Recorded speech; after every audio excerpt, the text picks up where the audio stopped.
Mas vamos ler um texto. Gálatas, aos Gálatas, carta de Paulo aos Gálatas, por favor. Aí você vai abrir no capítulo 1 de Gálatas.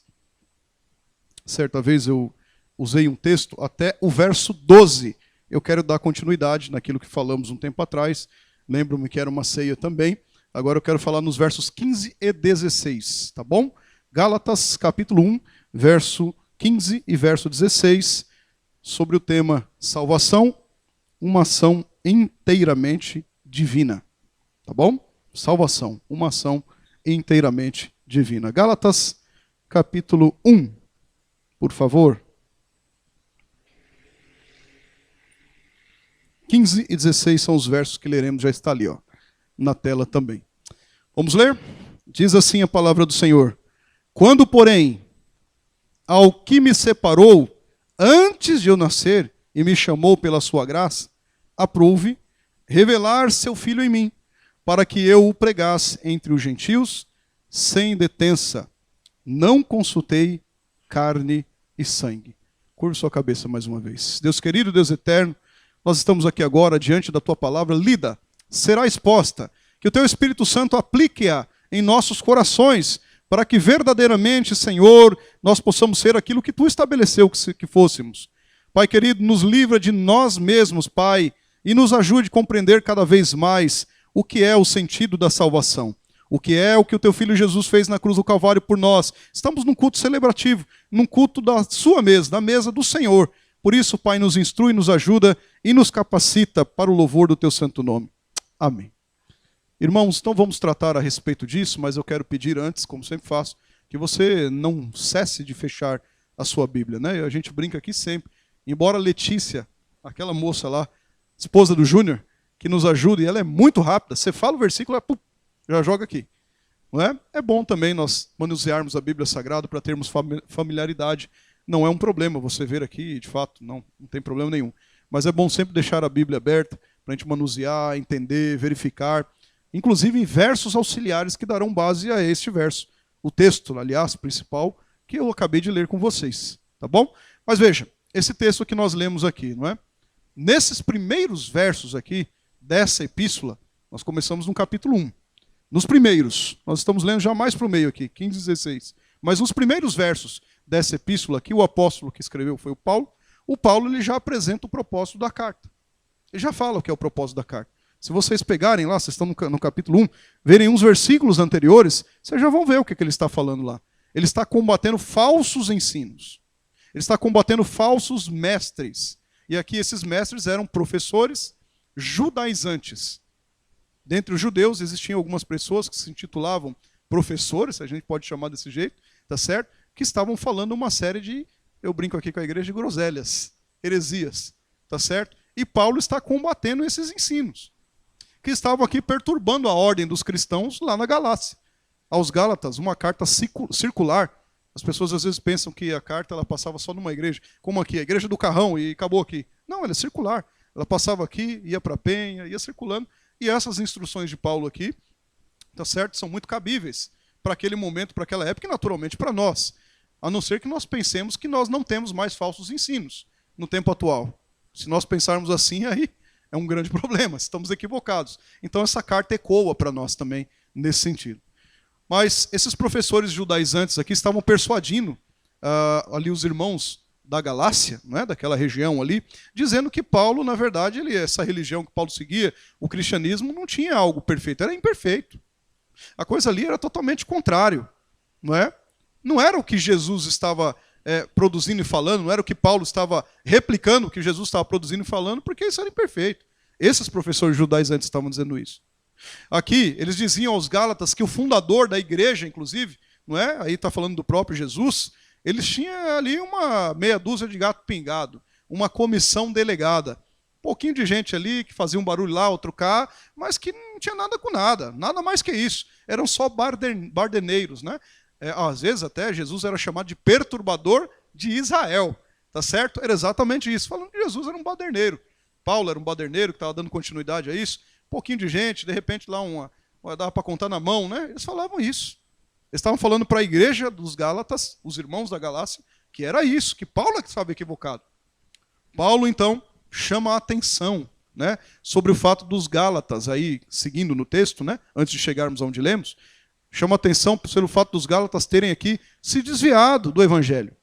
O Evangelho que ele anunciou, o Evangelho de Cristo Jesus. E aqui, cuja autoridade é atestada não pelo próprio Paulo, mas sim pelo Espírito Santo através dos frutos do seu ministério. Veja, nós não temos autoridade nenhuma em nós mesmos. Nenhum pastor, nenhum padre, nenhum líder religioso, absolutamente. A autoridade não é de um pastor. Eu sou o pastor, então a autoridade é minha. Não, a minha autoridade provém da Bíblia Sagrada. Se eu falar o que a Bíblia Sagrada está dizendo e ser fidedigno ao ensino de Jesus, aí está a autoridade. Se eu me desviar do que a palavra do Senhor está dizendo, eu não mereço absolutamente respeito nenhum no sentido religioso, ok? Eu estou falando isso aqui abertamente, está sendo gravado, inclusive. Eu sigo a palavra, e vocês devem seguir a palavra, e todos os outros líderes seguem ou devem seguir a palavra de Jesus. Percebe? Então Paulo ele não tinha as credenciais nele próprio, embora ele tinha muito conhecimento, sem dúvida nenhuma. Nós vemos um Paulo vivendo aos pés de Gamaliel, ou que viveu aos pés de Gamaliel, né, um dos grandes filósofos daquela época, e conhecia muito. Paulo era super inteligente. Mas como inteligência não é algo que nos direciona, e sim a graça que nos direciona, não adiantaria de muita coisa. Tá certo? Deus usou e potencializou a inteligência de Paulo para o louvor da glória do próprio Senhor. Então veja, não somente isso, Paulo podia falar assim, não, mas eu tenho credenciais. Eu tive uma visão, eu fui arrebatado ao terceiro céu. Não foi? Ele poderia falar, usar dessa prerrogativa e dizer, eu sou o cara, eu tenho mestrado, eu sou, olha eu aqui. Ó. Não, não é isso que tem que fazer. Paulo não estava usando prerrogativa própria para dizer isso, induzir as pessoas a quererem dar credibilidade, porque ele, Paulo, estava dizendo. Absolutamente não. Ele estava sendo atestado pela autoridade do Espírito Santo, através da palavra, nos frutos do seu ministério. Ok? Então esse alerta aqui se dá com ênfase. Devido ao quê? Devido ao fato de que os Gálatas estavam abandonando, não todos, mas muitos deles estavam abandonando o verdadeiro evangelho. Ele não fala lá? Gálatas capítulo 1, verso 8. Põe aqui pra gente. Gálatas capítulo 1, verso 8, olha lá o que está escrito. Mais ainda, que nós, ou mesmo um anjo vindo dos céus, vos pregue evangelho que vá além desse que vos temos pregado, seja anátema. Para com isso, gente, eu estava falando. Nós acabamos de pregar o evangelho conciso, consolidado, bíblico a vocês, e vocês estão dando ouvido a esses professores judaizantes, a esses falsos ensinadores, a esses falsos mestres, mas nem que um anjo apareça na frente de vocês e anuncie um outro evangelho diferente do de Jesus, nós devemos seguir. Tem que ser anátema, tem que ser maldito, anátema é maldito, tem que ser extirpado do nosso meio.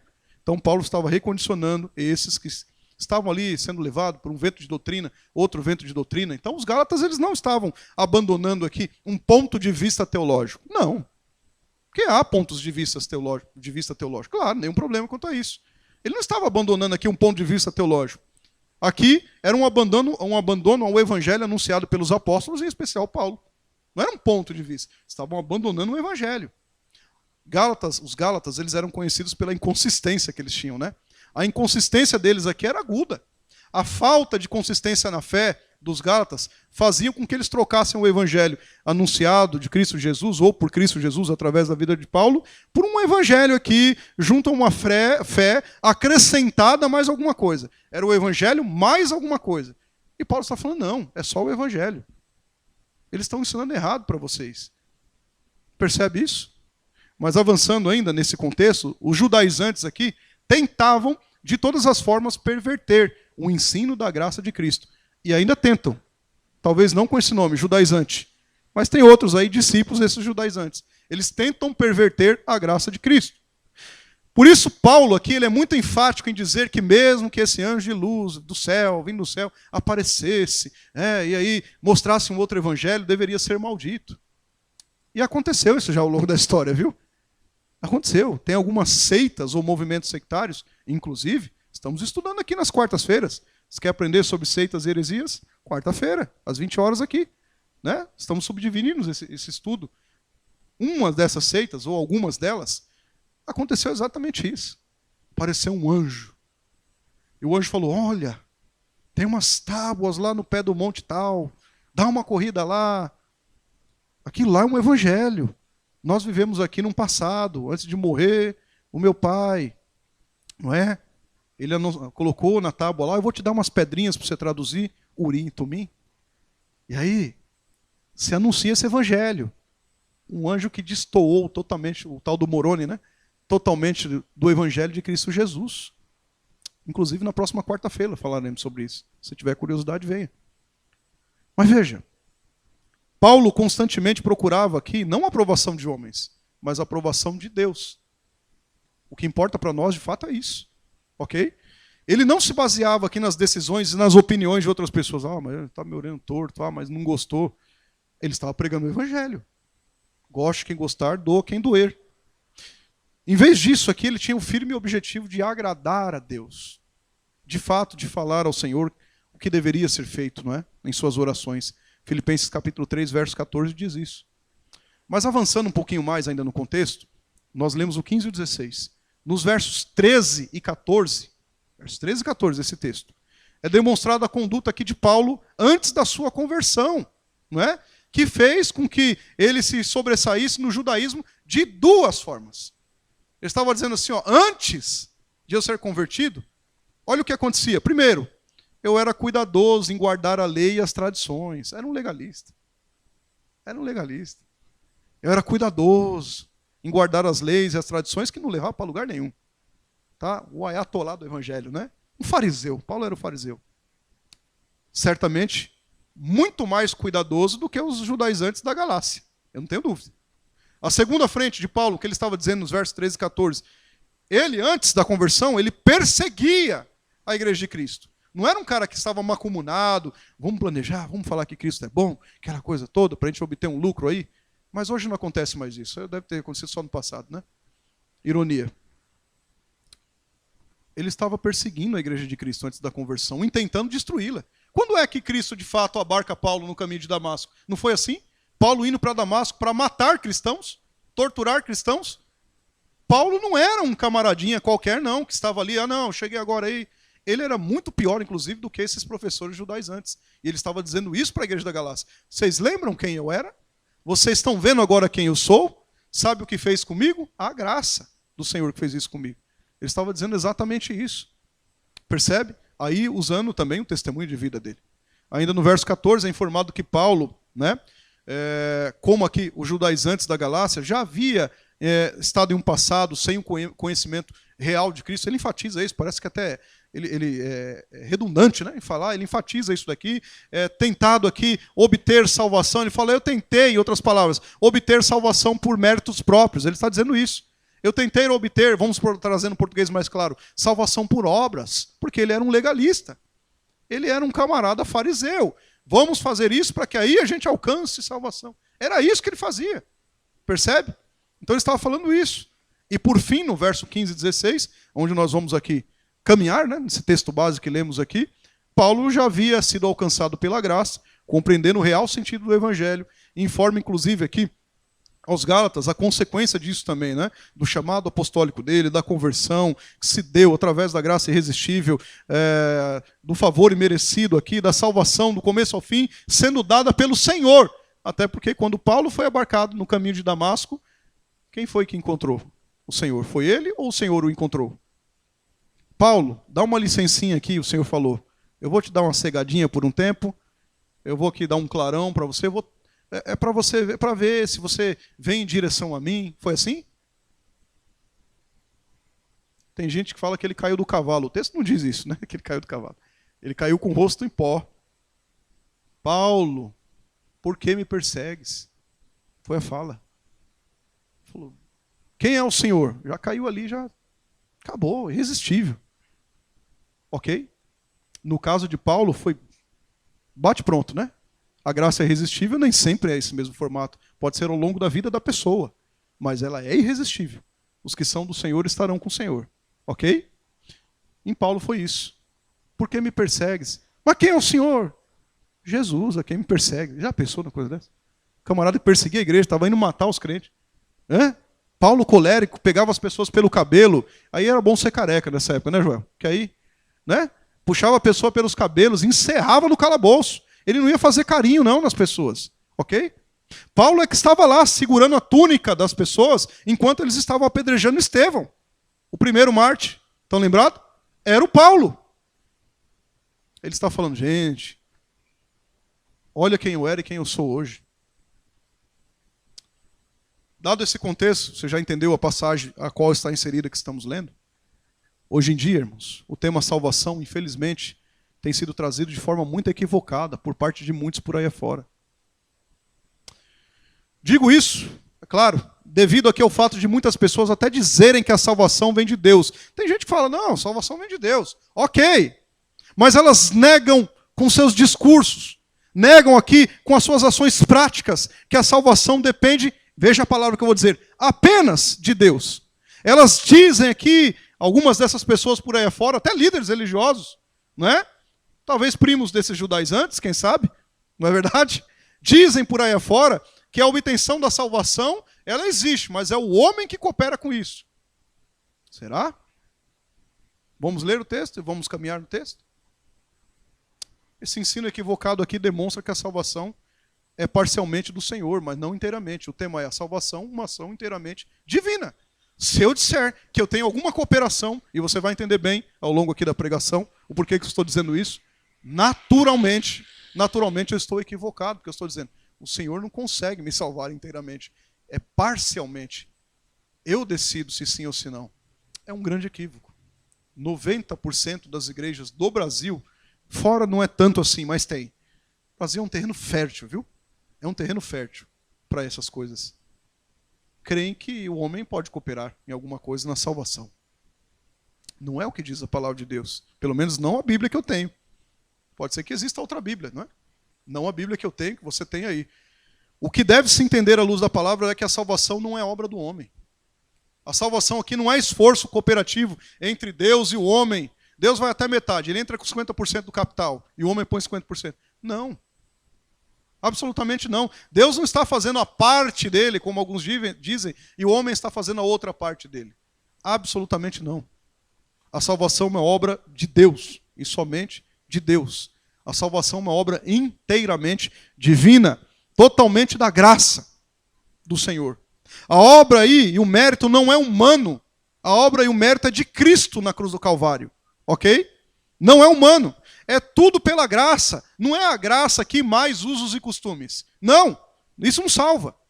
Não é a graça mais usos e costumes. Não é a graça que mais autoflagelação. Não. Não é a graça aqui mais pagamento de promessas. Absolutamente não. Não é a graça mais obras e méritos que nós possamos fazer. Não é isso que o Evangelho diz. Pelo menos esse outro Evangelho que é pregado deve ser anátema. Ok? Não é isso que a Bíblia diz.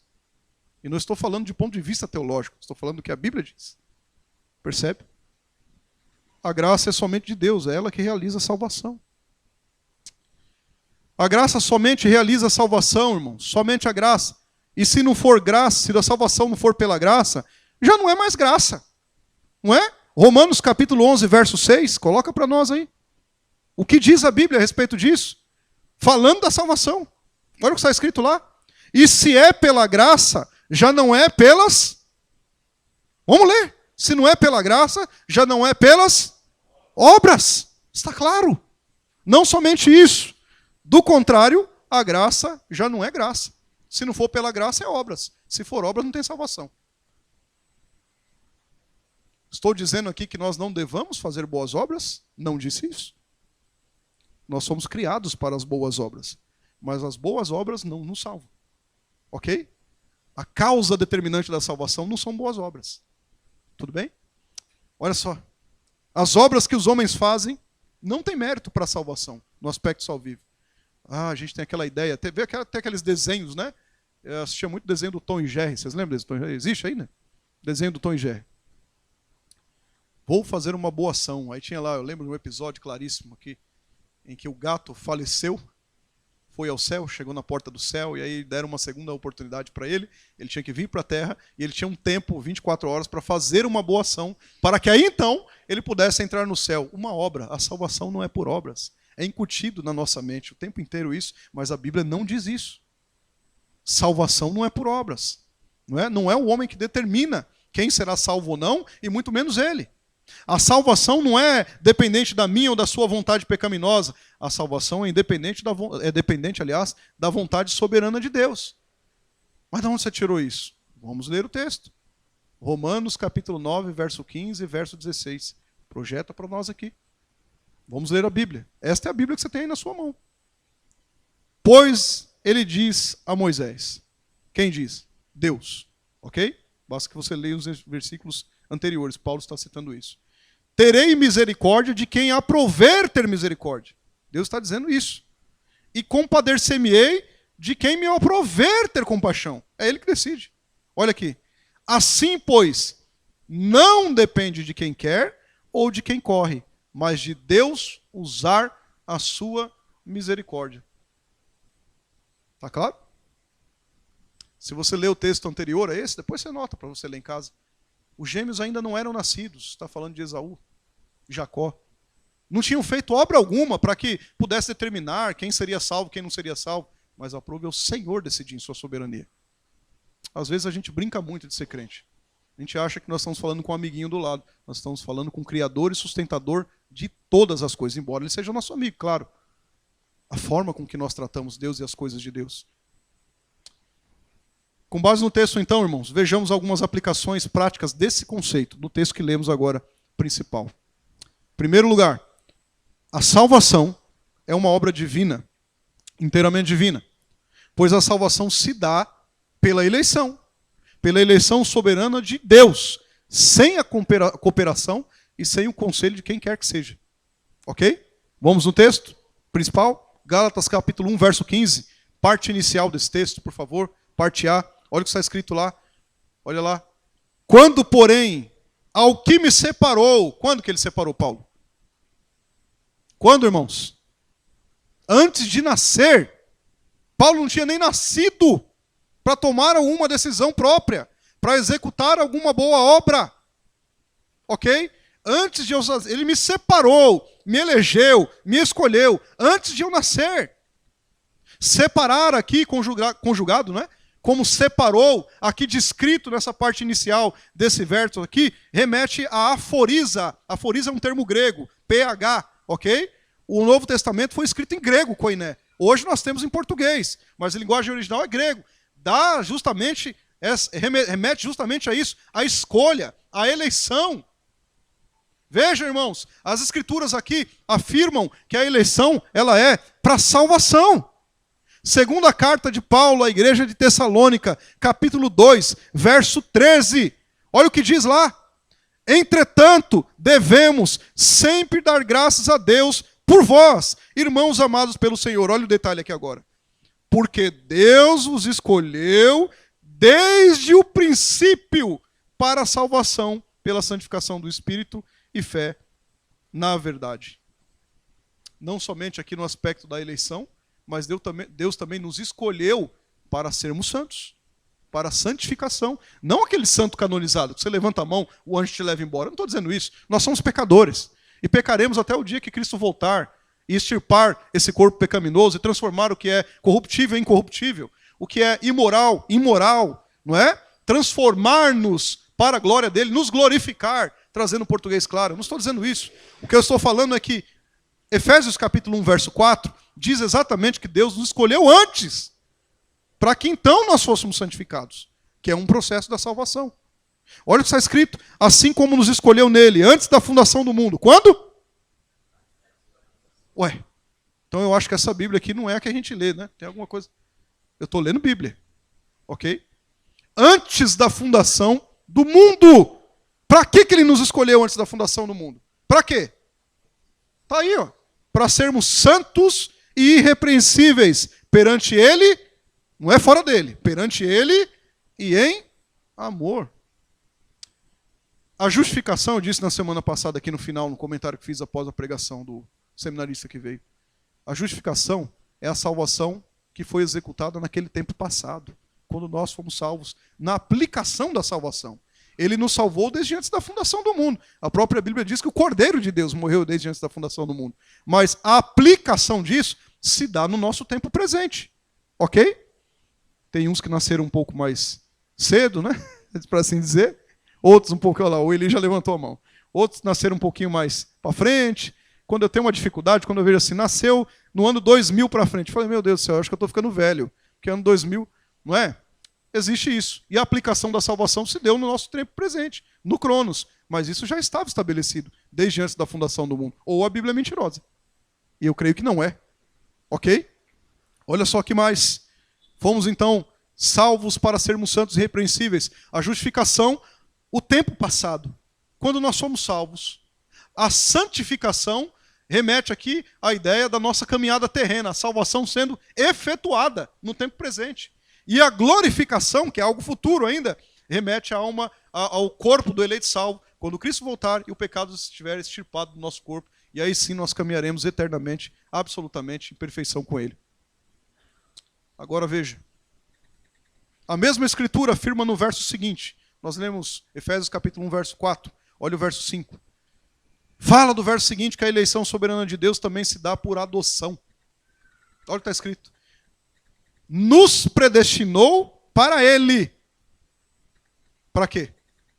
Para a adoção de filhos. Por meio de Jesus Cristo, segundo o beneplácito de sua vontade. Segundo o que Ele quis, é o que Ele está dizendo aqui. Ele nos adotou. Então, você não somente foi justificado, você não somente caminha na santificação, você não somente aqui foi convertido ao Senhor, você não estava indo no rumo, pegou uma placa de retorno, não é? E se converteu ao Senhor, porque antes Ele te ressuscitou, porque você estava morto no delito de pecado. E morto não faz nada. No máximo é o tio Paulo lá, né? Fazendo uma... Olha lá, assina aí, tio Paulo. Eu ouviram isso, né? Recentemente. No máximo. Ok? E nem isso ele assinou, porque ele já estava ali, né? Infelizmente, falecido. Mas ele nos adotou. Nós que éramos aqui corrompidos pelo pecado, mortos nos nossos delitos e pecados, rebeldes perante o Senhor, inimigos de Deus, diz a Bíblia, aí ele vai lá, nos limpa, nos dá um banho com o sangue do Cordeiro, aquela coisa toda, verteu o sangue na cruz do Calvário, nos traz para perto dele, nos adota como filhos. Você já pensou numa coisa dessa? É o que a Bíblia diz. Certamente essa ação aqui, conforme nós vimos nos textos, né, que eu estou lendo, vários textos, não está condicionada a uma ação humana. Ou vocês acham que está? Então, absolutamente não. Vocês viram alguma ação humana aqui? Eu não vi. Nem forçando muita barra, a gente consegue ver, né? Até porque ela se dá mesmo antes de nós nascermos, né? Como afirmou Paulo lá. Quando, porém, ao que me separou antes de eu nascer. Se dá antes de nascer. Ora, irmãos, se nós não temos consciência nem quando nascemos, eu estou com um menino lá de 1 mês e uns dias. Ele não tem, ele é pecador, igual eu, mas ele não tem consciência do pecado. Ainda não. Terá. Ok? Se nós não temos nem essa consciência quando somos recém-nascidos, imagina antes de nascer, quando a gente nem existe. Que consciência que nós vamos ter disso? Ele nos salvou antes de nós praticarmos qualquer que fosse a questão aí. A obra, a prática, o que você imaginar aí. É por isso que o mesmo Paulo fala em Romanos capítulo 9, 16, que nós já lemos. Assim, pois, não depende de quem quer ou de quem corre, mas de Deus usar a sua misericórdia. Misericórdia é Deus não nos dar aquilo que nós merecíamos. O que é que nós merecíamos? O que é que nós merecíamos? Um bolo bonitinho, um aniversário? Inferno. É para lá que estávamos caminhando. Lago de fogo. Ele nos deu a misericórdia. Ele não nos daria ou nos dá o castigo que nós merecíamos. E aí, contrariamente a isso, ele deu outra coisa. A graça. Graça é o favor imerecido. Nós não merecemos. Mas pelo sangue de Cristo Jesus é que estamos aqui hoje glorificando o santo nome dele. Percebe? Pois bem. Se dependesse de nós, certamente nós teríamos algum mérito ou na participação, e isso não há. A salvação não tem nenhuma condicionante aqui, por isso ela é incondicional, pré-estabelecida, ou seja, ela é incondicional. Nós não tínhamos aqui nascido para que Deus aqui agisse, a falar, não gostei muito do Joel ali, eu acho que isso aí não. Aquele outro ali, o Tárcio, gostei. Não. A causa da eleição nunca esteve, ela não está, e nunca estará em nós mesmos. Porque nós somos bonzinhos. Aquele ali é melhorzinho. O outro ali... Não! A causa da eleição esteve, está e sempre estará em Deus. É soberania. Ok? Há alguns que até creem na eleição. Tem gente que crê. Mas condiciona uma ideia de que Deus previu alguma coisa. Ele olhou lá o Vinícius, lá na porta, ele falou, lá no corredor, eu acho que o Vinícius será salvo, estou prevendo que o Vinícius... Vocês imaginam um Deus assim? Estou prevendo a salvação do Vinícius. Anjo, marca aí no livro da vida o nome dele lá que eu estou prevendo. Aí lá na frente o Vinícius peca, perdeu a salvação. Anjo, apaga o nome dele no livro da vida. Aí o Vinícius pede perdão a Deus. Anjo, corre aqui, anota antes que ele morra. Pelo amor de Deus. Isso não é a Bíblia Sagrada, isso não é o Evangelho. Ele previu lá no corredor do futuro que o Vinícius seria salvo. Ok, quem foi que criou o futuro? Por que ele ia prever alguma coisa que ele mesmo criou? Não é estabelecimento? Não é decreto? Horas. Uma coisa muito óbvia. Ele criou todas as coisas, diz a palavra do Senhor. E nada do que foi feito sem ser por Ele. Romanos 11:36. Porque dele, por Ele, ou por meio dele, e para Ele, são todas as coisas. Glória, pois, a Ele, eternamente. Amém. Ele é o Pai da eternidade. Eternidade, o conceito é daquilo que não tem um princípio e não tem fim. Ora, ele criou algo que não tem princípio e não tem fim. Quem é Deus? Exatamente, é o Deus que nós servimos. Nossa mente não alcança. E a gente acha ainda que tem alguma participação em alguma coisa. Há alguns que até creem nisso, mas olha lá no corredor do futuro. Não, é um equívoco. Quem criou o futuro, irmãos, para que Deus pudesse prever alguma coisa? Será que ele consultou uma mãe de Ná aí, Davi? O que vocês acham? Deus é totalmente poderoso, transcendente. Deus não apenas previu, se você quiser chamar assim, quem seria salvo, não nesse sentido de salvação via presciência, embora ele seja presciente. Ele nos elegeu. E não porque ele falou, olha, ele ali é santo demais, hein? Vou eleger. Esse aí é dos meus, hein? Não foi por isso. Ele primeiro nos predestinou, nos elegeu, para então nós caminharmos no processo de santificação. Vocês leram o texto atrás aí, Efésios capítulo 1, verso 4. Foi? Deus não apenas previu quem seria salvo, Ele não nos elegeu para nós sermos salvos aqui porque Ele viu alguma coisa lá no futuro, não. Aquele outro texto que lemos, em segunda carta de Paulo à igreja de Tessalônica, no capítulo 2, verso 13, está dizendo, porque Deus nos escolheu desde o princípio para a salvação. Quem de vocês pode falar o que é o princípio? Aonde estávamos nós? E o Paulo já fez isso, lá em Romanos 11 também. Será que nós estávamos em algum lugar, quem sabe, dando uma consultinha, nós somos consultores de Deus, né? Ó, Senhor, eu acho que aí não ficou bom. A lua aí, coloca ela um pouquinho mais para cá, a lua, porque aí, né? Ou é mesmo, Felipe, eu vou pôr para cá porque você me ajudou agora, eu não sabia. Senhor, põe aquela estrela um pouquinho mais para lá, porque tá aqui, tá me ofuscando de onde eu estou aqui, não tá boa. Vocês conseguem conceber um Deus desse jeito? E que a gente possa ajudar um Deus desse jeito? A criar todas as coisas? Onde estávamos nós quando Ele criou todas as coisas? Deus não apenas previu quem seria salvo, como creem alguns, né? Pois Ele não nos elegeu para ver quem teria fé. Vou eleger, vou ver quem vai ter fé. Vou deixar aí joga todo mundo lá, é uma gincana. Quem chegar, chegou. Você acha que Deus faz isso? Nenhum de nós chegaria se fosse assim.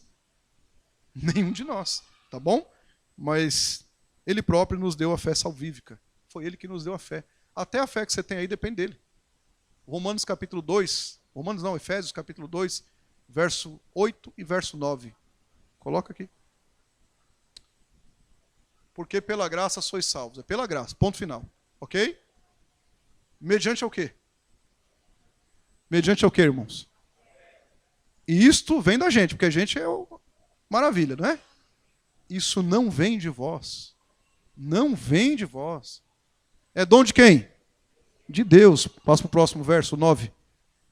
Não de obras, irmãos. Não de obras. Para que ninguém se glorie. Como eu sou bom. Eu vou na igreja todo dia. Eu toco na orquestra, eu prego, eu sou o pastor da igreja. Não é de obra. Não é de obra. Não era o que Paulo estava enfrentando com os Gálatas? Lembre-se do nosso texto inicial. Os judaizantes, os professores judaizantes, não, esse Paulo aí está com nada. Salvação é por obras, vamos lá. Não é de obras. Jesus nunca disse isso. Quem inventou isso? Jesus nunca falou acerca disso. Só para vocês não ficarem na dúvida, capítulo 2 de Efésios, verso 8 e 9, põe o 10.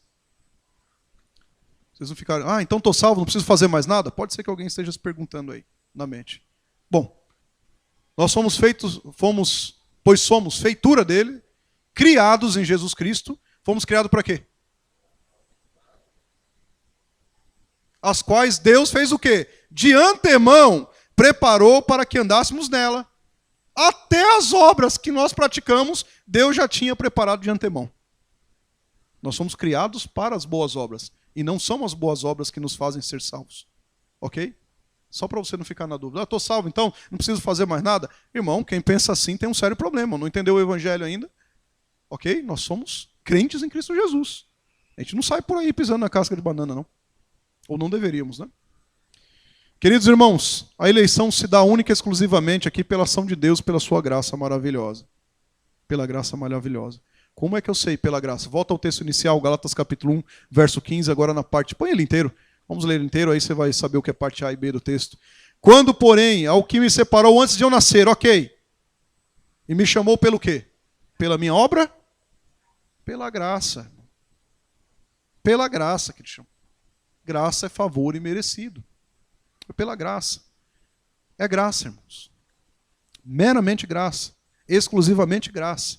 A eleição é uma ação de Deus em favor de pecadores que não merecem, pois é graça. Charis, no grego, CH. Favor imerecido.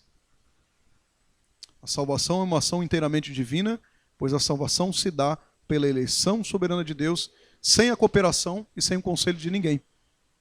Segundo lugar, a salvação é uma ação inteiramente divina, pois a salvação é realizada pela eleição soberana de Deus. Ok, sabemos já. Ela tem o ato normativo da pregação do Evangelho, revelado a nós, o que é revelado a nós? A palavra de Deus, a Bíblia como ela é. Única regra de fé e prática, inspirada, inerrante, infalível. Ou seja, o chamado do Evangelho. Ok, Deus nos salvou. Qual é o ato normativo que ele faz, então, para que a gente compreenda isso? O chamado do Evangelho. A palavra revelada. Ok? Está aqui na Bíblia. Gálatas capítulo 15 e 16, capítulo 1, verso 15 e 16. Olha o que está dizendo. Vamos ler inteiro, né? O 15 e o 16, para entendermos melhor. Quando, porém, ao que me separou antes de eu nascer e me chamou pela graça, aí vai aqui agora, a novidade. Aprouve, olha o que ele fez, revelar seu filho em mim, para que eu pregasse entre os gentios, sem detença, não consultei carne e sangue. O verbo aqui, chamar, vem do grego kalesas, com K, kalesas, que significa exatamente anunciar, pregar, ok? Quando ele fala, me chamou, ele me chamou para anunciar, para pregar, é o que ele está dizendo aqui. Assim sendo, o chamado que Deus usa para trazer eleitos à salvação, repito, como ato normativo, tá certo? É a pregação do Evangelho, é a palavra de Deus, tá certo? O chamado especial do Evangelho, aí dentro do conceito teológico, nós entendemos que é uma vocação eficaz, ou outros chamam de chamado interno, não é? É um ato aqui do Deus Pai, falando através da proclamação humana. Olha só, ele ainda nos usa para falar o Evangelho, só que é um ato dele. Através aqui da proclamação humana do Evangelho, não humana no sentido de ideias furadas, não é? De nós explanarmos a Bíblia, como estamos fazendo aqui nessa noite, é misericórdia de Deus. Que ele aqui convoca as pessoas para si mesmo. De tal modo aqui que elas respondem como? Com fé salvífica. Com fé salvífica. Que fé? Que ele mesmo colocou em nós. Percebe? Não vem de nós. É dom de Deus. Você percebe isso? Que do começo ao fim, a salvação é uma ação inteiramente divina ou não? Percebe ou não? Até para que nós respondamos a Deus. Deus, é isso aí, vamos lá. Até para isso, ele não teve de que ressuscitar cada um de nós quando nós estávamos mortos em delitos e pecados? Não teve que nos regenerar? É uma ação inteiramente divina. A pregação do Evangelho aqui é o chamado de Deus. Eu estou afirmando isso. Com base no que eu acho? Não, porque eu não caminho em achismos. Com base na palavra. Romanos capítulo 8, verso 30. Está dizendo lá, e aos que predestinou, a estes que ele predestinou, ele fez o quê? Também chamou. Ele elegeu, predestinou, do jeito que você quiser chamar aí. E aí a estes que ele elegeu, que ele predestinou, ele deixou lá? Ele fez o quê? Chamou. E a estes que ele chamou, ele também justificou. E aos que justificou, a esses também glorificou. Está tudo no tempo passado aqui os verbos, né? Você acha ainda que é uma ação do homem? Essas palavras indicam que é um ato exclusivo de Deus, uma vez que ele é o único a eleger pessoas, né, para serem conforme a imagem e semelhança do seu filho. Esse chamado interno, ou vocação eficaz, se você queira chamar, deve ser aqui entendido como uma convocação divina à salvação. E certamente o ser humano, aplacado aqui já pela graça, responderá de forma aqui positiva. Não porque ele participou da cooperação, porque ele está respondendo positivamente, porque ele não fez isso. Mas sim porque o evangelho foi pregado e Deus o regenerou, o converteu, e aí sim, com fé e arrependimento, que o próprio Espírito Santo causou no coração dele, porque é o Espírito Santo quem convence o homem do pecado, da justiça e do juízo, é o que diz a Bíblia, e também porque ele colocou fé salvífica nesse ser humano, é que esse ser humano, então, agora ele pode responder a Deus. É uma ação inteiramente divina ou não? Percebe? Pois bem, avançamos. A pregação do Evangelho é um chamado particular. Tá certo? João, capítulo 1, verso 11 e verso 12.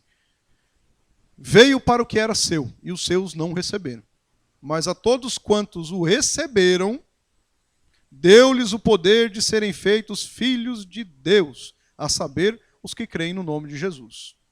Este é um dos vários exemplos, não é o único, um dos milhares, poderia dizer assim, de exemplos, que fica clara a ideia de que o Evangelho é uma conclamação, é um chamado individual, de modo que aqueles que vierem a crer nele desfrutarão de benefícios. E ele não está aqui chamando pessoas, repito, porque ele viu alguma coisa lá no futuro, ele criou o futuro.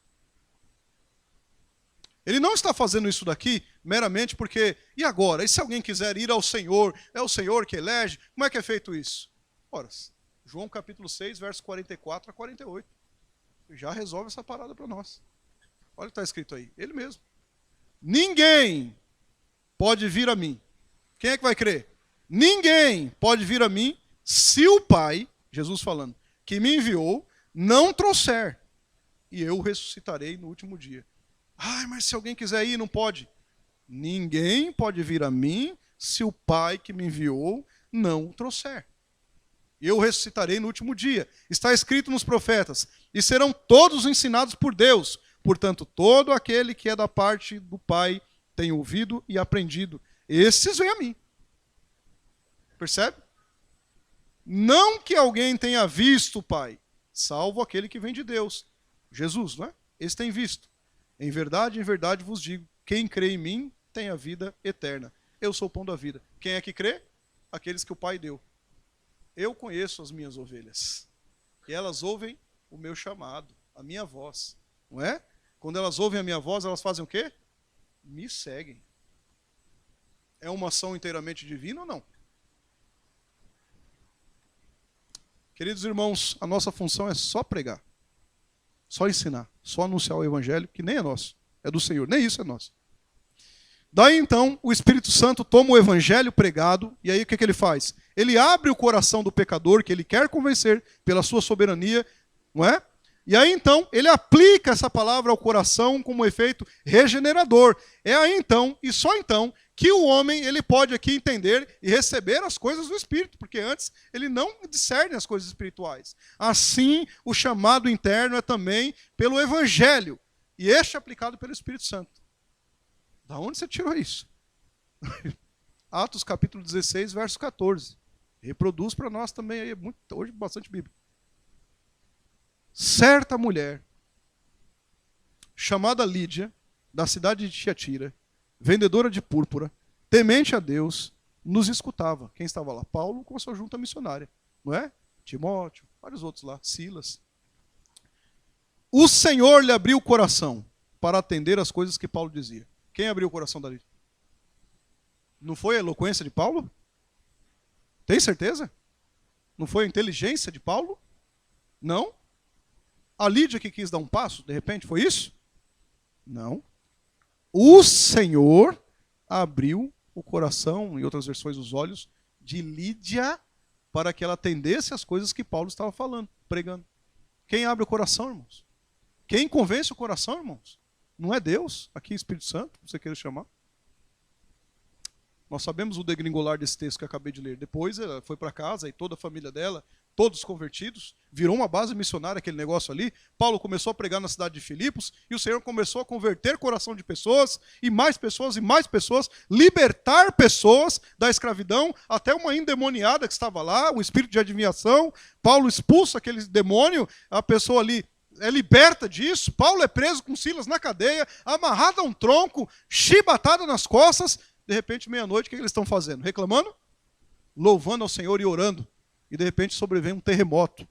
E aí o que acontece? As cadeias se abrem. E aí o carcereiro, que era um guarda pretoriano, da alta cúpula de guarda, não é? Um guarda de elite. Ele pega a espada, está pronto a se matar. Paulo vê e dá um grito: não faça isso. Ele naturalmente pega Paulo e Silas e fala: como é que eu faço para ser salvo? Foi o Senhor que abriu o coração dele. Você percebe isso ou não?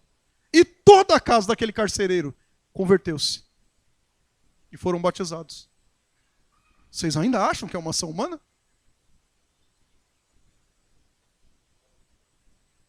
A pregação do Evangelho, o chamado do Evangelho eficaz, satisfaz a necessidade do ser humano. O que é que o ser humano precisa? Vamos lá. O ser humano precisa de reconciliação com Deus. Porque todos nós fomos destituídos da glória de Deus. Todos em Adão pecamos. Todos nós nos tornamos inimigos. Todos nós causamos rebelião contra Deus. Todos nós estamos mortos em delitos e em pecados. Precisamos de reconciliação. Nesse sentido, o chamado do Evangelho, revelado por Deus, tem como finalidade suprir essa necessidade. Isso porque todas as pessoas pecaram, irmãos. Todos, não tem um bonzinho. Romanos capítulo 3, verso 23. Toda a humanidade. De modo aqui que a pena para tal transgressão é a morte. Romanos capítulo 6, verso 23. O salário do pecado é a morte. Precisa ser pago. Todos nós pecamos. A transgressão exigia sangue. É por isso que Cristo morreu, para pagar a pena nessas transgressões que cometemos. Precisou o verbo ser encarnado, porque nós, por nós mesmos, em Adão, não conseguimos cumprir a lei. Daquela árvore não coma, Adão, porque no dia que você comer, você vai morrer. O que ele fez? Eva e Adão? Comeu, desobedeceu, não cumpriu a lei. E você acha mesmo que nós vamos cumprir a lei e obtermos salvação por nós mesmos? Mas viria um da semente da mulher, que esmagaria a cabeça da serpente, e essa lhe feriria o calcanhar. Esse veio, esmagou a cabeça da serpente, comprou-nos pelo seu sangue vertido na cruz do Calvário, e é por isso que nós estamos aqui, por uma ação inteiramente divina, a graça de Deus. Como é que nós vamos pensar diferente disso? O Evangelho, portanto, aqui é um meio pela qual o homem pode ser suprido na sua principal necessidade. Qual é a principal necessidade? Reconciliar-se com Deus. Mas nós estamos mortos, a gente não tem como. Eu estou desmaiado, não estou morto, vou levantar e vou lá me reconciliar com Deus. Nenhum de nós faria isso. Nenhum de nós. Mas segundo Coríntios capítulo 5, versos 18 e 19, fala o que aconteceu. Ora, tudo provém de quem? De Deus. E ele fez o quê? Nos reconciliou consigo mesmo. Não fomos nós que fomos lá bater na porta de Deus. Deus, perdoa aí, sabe? Não, de jeito nenhum. O próprio Deus nos buscou quando ainda nós estávamos mortos em delitos e em pecado e nos reconciliou consigo mesmo por meio de quem? De Cristo. E nos deu o ministério da reconciliação, que está sendo pregado hoje aqui para vocês. A saber, Deus estava em Cristo, reconciliando-se com o mundo, não imputando ao ser humano, a mim e a você, os pecados que nós merecíamos caminhar para a morte de fato. A cruz era nossa. Ele não nos imputou o pecado que Adão nos imputou, mas ele fez ao contrário. O segundo Adão, o último Adão, Cristo Jesus, ele nos imputou a justiça de Deus. Ele nos deu a justiça de Deus, um ato jurídico. Ele tirou a pena que era nossa e o descarrego, a ira de Deus foi descarregada em Cristo Jesus, por nós. Ele suportou por nós. O castigo que nos traz a paz estava sobre ele. E pelas suas pisaduras é que nós somos sarados. Você acha ainda que é uma ação humana? Até aqui? Tudo provém de Deus. Terceiro e último. A salvação é uma ação inteiramente divina, pois a salvação é realizada pela eleição soberana de Deus. Ok, primeiro lugar. Segundo lugar, é através do chamado do Evangelho como um ato normativo. Deus é quem age, não é? Amém? Ok. Em terceiro, o que ele faz? Ele age em nós, primeiro, para depois agir através de nós. Ok? Ele age em nós, para depois agir através de nós. Vamos ler o texto? Gálatas, capítulo 1, verso 15. Da parte B, indo já para o 16, na parte A. Olha lá. Vamos ler ele inteiro, né? Capítulo 15. Quando, porém, é o que me separou antes de eu nascer e me chamou pela graça, né? Pode passar. Aprouve revelar seu filho em mim, para que eu pregasse os gentios. Sem detença não consultei carne e sangue. Esse trecho aqui, ó. Aprouve revelar seu filho em mim, para que então, depois disso, eu pregasse entre os gentios. Deus age em nós primeiro, ok? Tá claro para vocês isso? Para depois agir a partir de nós. Eu até acrescentaria um negocinho. E apesar de nós. Tá certo? Olha só que interessante isso. Foi o próprio Deus que agiu para que o evangelho chegasse ao coração do ser humano. Não fomos nós. Foi o próprio Deus que agiu. Deus mesmo tratou de agir no coração do pecador para que ele fosse salvo. E ele agiu da seguinte maneira. Deus revelou aqui seu Filho ao nosso coração, o Verbo encarnado. Aprouve revelar seu Filho em mim. Foi isso que Paulo disse? Isto é, não é possível que alguém seja salvo sem que esteja com Cristo no coração. Não é possível. De jeito nenhum. Deus é quem conduz o pecador para a salvação. Tá certo? Ninguém pode vir a mim se o Pai que me enviou não trouxer, e eu ressuscitarei no último dia. Já falamos. Ou seja, o pecador não pode ir a Cristo, ele nem vai querer, porque continua morto em delitos e pecados. Se não for ação de Deus, tal pecador jamais se voltará a Cristo Jesus. Deus revela a salvação ao pecador através do Espírito Santo. O próprio Espírito testifica com o nosso espírito que somos filhos de Deus, diz Romanos 8,16. O próprio Espírito testifica com o nosso espírito que nós somos filhos de Deus. O Senhor colocou dentro de nós, salvo, uma garantia. Esse é o Espírito Santo, que é o selo, que é o penhor, propriedade. Selo indica propriedade, não é? Não é isso? Selo indica propriedade. Efésios 4 fala muito disso, né? O Espírito Santo como selo, propriedade. Nós somos propriedade peculiar, particular do Senhor. Esse mesmo Paulo falando em Gálatas 2:20, ele estava dizendo, não vivo mais eu, mas agora quem vive em mim? Cristo vive em mim. O que vivo agora na carne não vivo para mim mesmo. Não é o que ele fala lá? Mas veja, quando fala que o Espírito Santo também é o penhor, é a garantia de que o Senhor vai reaver aquilo que é dele. Propriedade nós somos, o Espírito Santo é o próprio Deus. Quando o Espírito Santo habita dentro de nós, no ato de salvação, de conversão, de regeneração, de adoção, de justificação, de santificação, de perseverança, de glorificação, nós estamos aguardando apenas a volta de Cristo Jesus para nos buscar. Ele vai reaver o que é dele, penhor. Quando o doador deixa lá o penhor, ele não pode voltar atrás. Ele deixou e falou, vou voltar, vou reaver o que é meu. É isso que é o Espírito Santo. Efésios diz isso para nós. Tá certo? E por isso que nós devemos ter certeza da vida eterna. É a partir daí, então, que Deus age através do ser humano. A partir daí. Para a propagação da palavra. Se o ser humano está morto em delito e pecado, como que o morto vai ajudar outro morto? Primeiro, ele tem que ser revivificado, regenerado. Deus age nele para que a partir dele, então, ele propague a palavra a outros, não é? para que não pela palavra que ele propague os mortos ressuscitem, mas sim pela ação do Espírito Santo através da palavra que ele propagou. Percebe? Não é oratória, não é inteligência. Para que os eleitos então ouçam o chamado nesse sentido. Aprove o Senhor revelar seu Filho em mim. Ok, para que, Paulo? Os Gálatas podiam estar assim pensando. Para que eu pregasse entre os gentios. O Senhor me regenerou, me salvou para que eu pregasse entre os gentios. Eu não consultei carne e sangue. Sem detença, não consultei carne e sangue. Foi o Senhor. Primeiro Deus age em nós, para depois agir através de nós, e Ele faz isso apesar de nós. Com todos os pecados que temos. As dificuldades, debilidades e fraquezas que temos.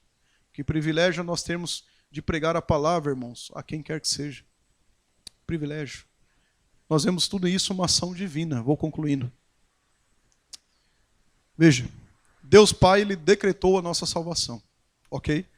Em seu propósito, na sua graça eterna, antes do mundo começar, iniciar, se eu quiser assim chamar, Deus escolheu um povo salvo, um povo dele, para a sua glória, para a glória do seu nome. Ele determinou que enviaria o seu Filho para viver aqui entre nós, encarnado, e morrer como um sacrifício substitutivo, justamente para o cumprimento dessa promessa.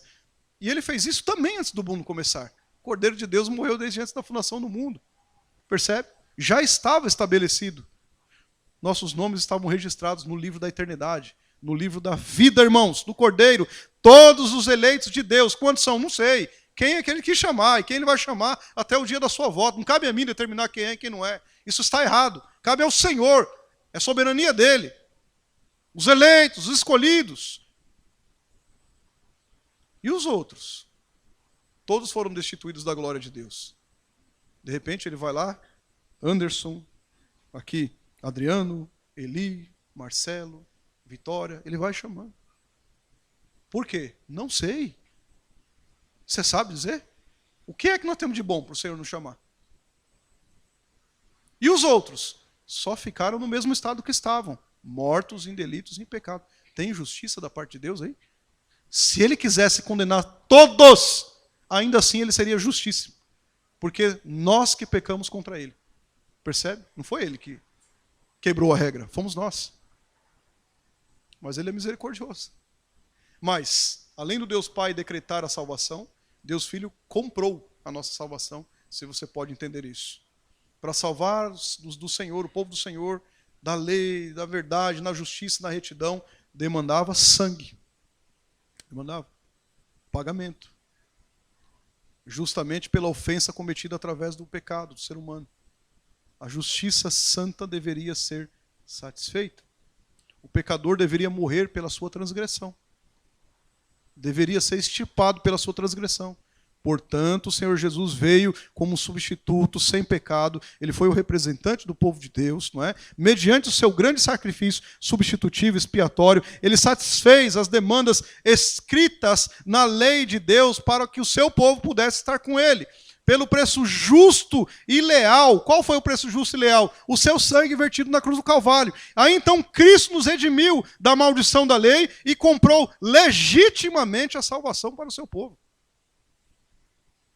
Não pense que Deus, como diz a juventude, passaria um pano. Não, eles pecaram, mas exigia sangue. Foi pago com alto preço, Cristo Jesus na cruz do Calvário.